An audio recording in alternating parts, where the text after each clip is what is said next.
Great, thank you, and I appreciate it. This has been a fantastic conference. Everyone here, I'm here today to talk about special economic zones, specifically in the tribal context. But first, it's important to talk about why that's important for libertarians. So, the fundamental question about what creates liberty. It's not rules on a paper. In fact, there's a fairly famous Scalia quote that if you actually look at the Soviet Union's Bill of Rights, it's actually much more robust than our own. But if you actually look at the results of liberty for the Soviet Union, obviously it's a little bit lacking. It's not a culture either. Cultures change. You can't rely on a culture to have the same longevity that will protect liberty in the long run. So what do? You realize the real reason why the United States originally was a bastion for liberty, and that's competition. That goes by different words, separation of powers, federalism, what have you, but ultimately it's the idea that power is distributed and competing. The goal is to create institutions and small jurisdictions that compete with one another so you do not have one overarching framework that can take control.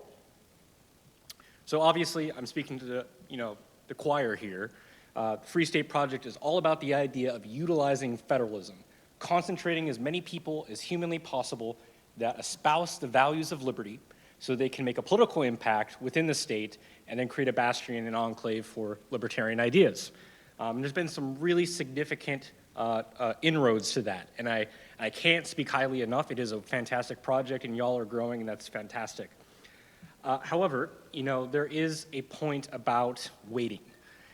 There is a huge uphill battle, even with states like New Hampshire that are small. Like the federal government, states also are affected by public choice theory. They have entrenched interests that have been ingrained in them for decades and sometimes hundreds of years. They also have large established populations.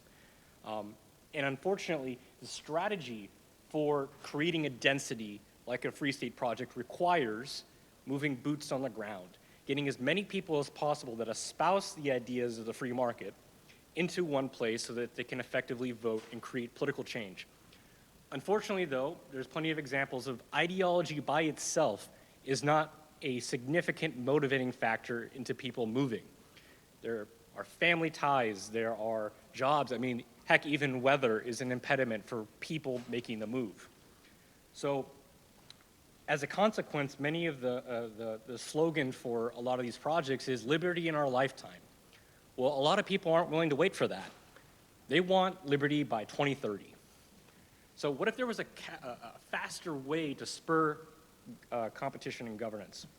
Well, there is a solution. There's 574, oh wait, I haven't been showing my slides at all, have I? That's been my bad, okay. Let me get through that, yep. Okay. All right, there are 574 latent Free State projects in the waiting. People don't normally think about tribes in the same sense that they would think of a traditional government. They think of them as casinos. They think of them as just an anomaly in history books, historical circumstance. But in reality, they have the same fundamental powers that states have, and in fact, even more in many cases. There's a body of law called federal Indian law, which states because of their rights are constitutionally recognized but are not derived itself from the Constitution. They are recognized as pre-constitutional authorities. And as a consequence of that, when courts are ruling over the authority of Congress to regulate them, and certainly of states, there is significant limitations. For instance, states, unless there's explicit agreement by the state and the tribe, the state does not have jurisdiction. And importantly, even on the federal level, if Congress passes a law, they have to be hyper explicit in their intent that it abrogates the rights of the tribal government. Otherwise, it is assumed to be retained by the tribe. As a consequence of that, they have the ability to be states plus. Imagine a Free State Project with even greater protections for what can be done to create libertarian outcomes. And the beautiful thing about this is that, in a sense, it's in a more extreme version of New Hampshire. There's a very small population here, but the majority or the median tribal size is about a couple thousand. So the ability to secure sufficient stakeholders in order to establish a free market regime is much lower. Also, rather than relying on votes in order to secure free market outcomes, what you do is that you create a business model with the tribe. So you don't have to wait to get 20,000 people to arrive at a reservation in order to lead to free market outcomes.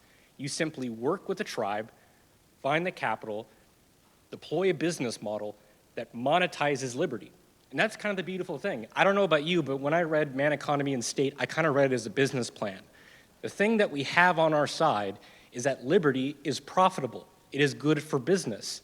And if you find a way to share that value with a government partner that will respect you, and one will have concentrated benefits for it, they will lead to frameworks that could actually lead to free market outcomes in short order. So like I mentioned, you don't normally think about tribes when it comes to government. I grew up in a public school, and I simply thought they're paper tigers. We obviously know tribes don't have real authority, but they actually do a lot of interesting things. I mean, everyone knows about gaming and casinos, and they sort of, think no big deal. But that was a big deal at the time. But now they're doing even more interesting things. In Canada, they've eliminated zoning in tribal reservation next to Vancouver, and as a consequence, they're building high-rises that allow them to cater to Canadians that aren't able to afford prices in that city. There's also a tribal drone regulatory sandbox with the FAA, where a bunch of companies like Bell Labs are launching drones with reduced regulatory burdens in places like Oklahoma, where there's plenty of tribes. There's also obviously cannabis dispensaries, and I'm sure you all know it's illegal to have a Tesla dealership in most states. Tribes are a place where that is allowable. But the question is, why haven't tribes been doing this yet? Well, one of the fundamental issues is, as you all know, tribes are poor. And as a consequence, they haven't had the economic development and the education necessary in order to create complex frameworks. As a consequence of that, they've been focused mainly on how to move forward their own individual businesses, either in casinos or payday lending, where they themselves are the business. They haven't thought of themselves as a jurisdiction where people can shop around, like Delaware, the Cayman Islands, and Switzerland, and what have you. But with the special economic zone model, what that implies, because of the vast majority of successful special economic zones are for-profit in nature, you can bring capital, you can bring expertise, and you can help them build up a framework for a for-profit model that will allow for a financially sustainable way to have free market reforms. But what is a special economic zone? It's very simple. Basically, it's an area within a jurisdiction that have different rules, policies, taxes that make it attractive for businesses and residents to relocate. And they've been extremely successful. One of the reasons they're successful is, what I mentioned before. They're small, they're limber, they have less entrenched interests at play. And as a consequence, they're able to cater specifically to their customers, their businesses, their residents. Also, like I mentioned, most of them are run as for-profit businesses. So they have a profit incentive to make sure that the rules, regulations, and administration adhere to the needs of the business community. So what has been the impact of special economic zones? Many of you have not even heard of them, but they're outsized. There is a significant portion of GDP that is entirely derived for special economic zones in the world. Everyone talks about the liberalization of China, and people talk about the reforms of Deng Xiaoping. The question is, what were those reforms? Those reforms were special economic zones. What he did after the Great Leap Forward, after they realized that they would have continued famine, they didn't want to lose the communist model and undermine their own authority, but what they instead did is they created pockets of free market enclaves called special economic zones where they could test bed these ideas. The first of which was Shenzhen. So Shenzhen was a series of fishing villages of about 20,000 people. Today, about 4 decades later, they have the same GDP as Portugal, Vietnam, and Ireland, and they have a population of 18 million. And when people talk about special economic zones, people don't know why Dubai sprang from a desert into this global oasis for business. Essentially, it was because they established a dozen different special economic zones in the region, attracting foreign direct investment. This is the power of free markets. This is the power of creating regulatory frameworks around the world. Why can't that happen in the United States? And in fact, when you think about it, the most powerful places to create these types of special economic zones and new cities would be in the United States.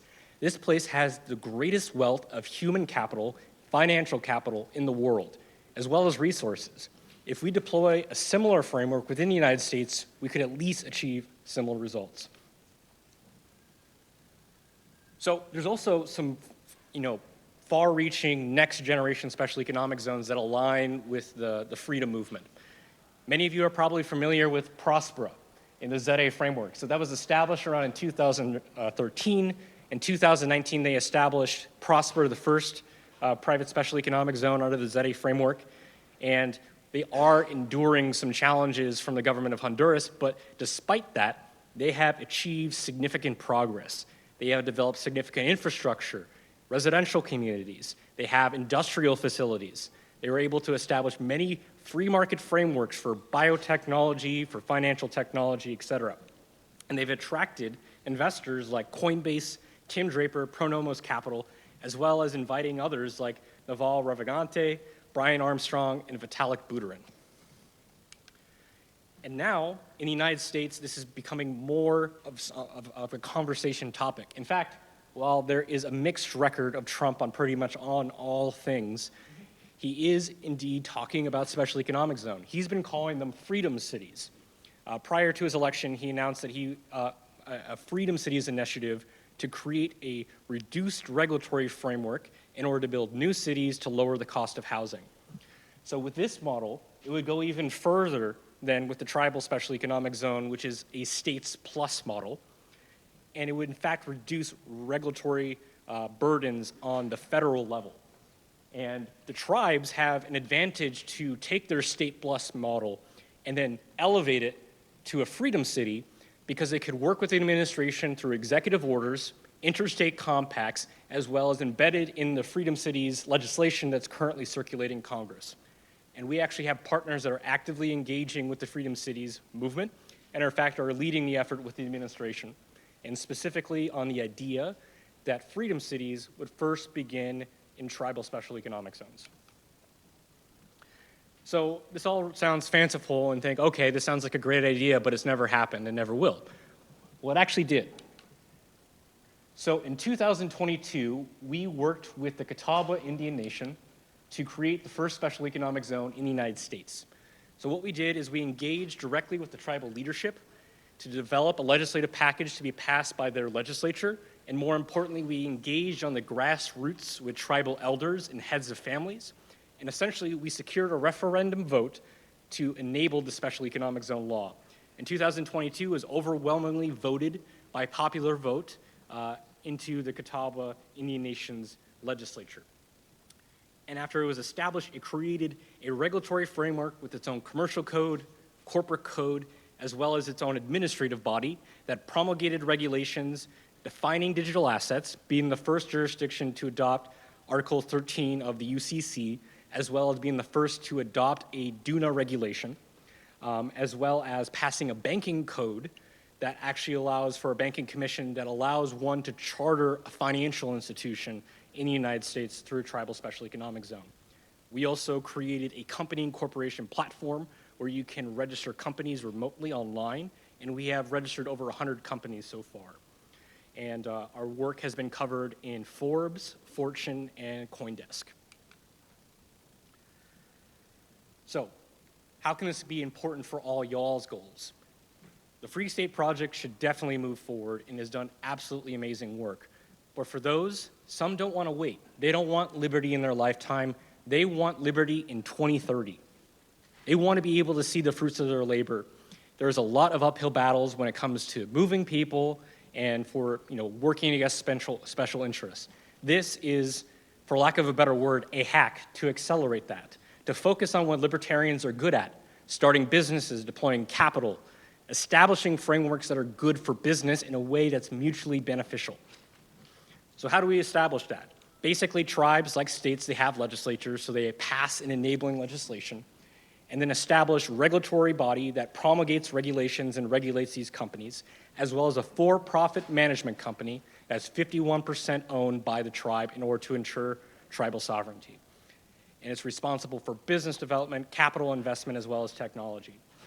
It makes money through company incorporation fees, lease revenue from companies that are physically domiciling there, as well as data centers. So there's a whole host of different industries that we can focus on. The Catawba Digital Economic Zone was focused namely on digital businesses, company incorporation, bank charters, what have you, but especially with how the administration is going with freedom cities and deregulation broadly, there's an opportunity to scale into physical industries as well. And I just want to cover, I don't have a ton of time, I suppose. Show of hands, who would prefer Q&A or me going over the possible industries that can be allowed within a tribal special economic zone? Okay, keep going, all right. So financial liberty. You have the opportunity for the first time since Dodd-Frank to have an easier path to charter a financial institution. We already established that with the Catawba Digital Economic Zone through its banking commission. There's also a way to finally break the grip of the non-accredited investor rule. There are opportunities within tribes like states to craft rules through an intrastate offering that would allow companies, even if they're owned by non-accredited investors, if they offer to other entities that are within that jurisdiction, even if they live remotely away from the reservation, to be able to purchase stock or other assets from that company without being a non-accredited investor. That could be one of the key elements to opening up retail and the fundamental economic problem with United States finance, and especially in the digital asset sector. And lots of money can be made from company and corporation fees, chartering fees, as well as transaction fees from such an exchange. All right. This clicker. All right, and like I mentioned before, allowing for regulatory frameworks for DAOs and decentralized entities. This one is fairly interesting. So basically an elevated right to try model. So right now there are some right to try models in the United States. It's very difficult for vendors and manufacturers of biomedical companies, as well as doctors, to have compliance as well as to get paid fairly for their labor and for their services. But with the tribal right to try method, it could account for that, as well as bringing life-saving procedures on reservation and create a cluster of companies towards that. This one is what I'm most excited about right now. So one of the additional protections that tribes have in addition to the plenary authority of Congress, meaning they have to be specific when they abrogate rights, is that Congress is the only one that has authority over tribes. That means the executive branch does not, unless there's a specific statute that specifically says tribes do. Now, the recent Trump tariffs, they were not congressional act. It was an executive order. As a consequence of that, there could be a foreign trade zone or free trade zone within a tribal jurisdiction where that executive order does not apply. As a consequence, this could be one of the few hubs in the United States where you could have advanced manufacturing that allows for inputs from heavily tariffed industries. This could be the industrial revolution that he's asking for. And if you pair that with how it would help move forward with freedom cities, it could help his agenda, and more importantly, spur liberty. So that's a brief summary of everything that we've been working on. If you want to hear more, my name is Joseph Mckinney. Contact me at joseph@etribe.io. We're currently expanding to half a dozen other tribes right now, currently within a 60-day negotiating period with another tribe right now. And we'd love to, if you have an interest as a customer, as a partner, as a capital partner, we're currently looking for capital partners that are accredited.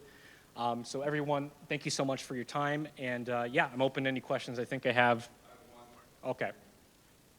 Real quick, why did you say the nation has to have 51%? So there's a couple of benefits for that. For one, you want to make sure that the nation is financially aligned with the survivability and sustainability of the company. Two, if it's a 51% owned entity with control over board and governance, that entity counts as sovereign immune, which means it is not taxed. In addition to that, there's additional protections for the board members, directors, and the companies itself, because a sovereign immune entity cannot be sued unless it agrees to or there's an explicit waiver by Congress.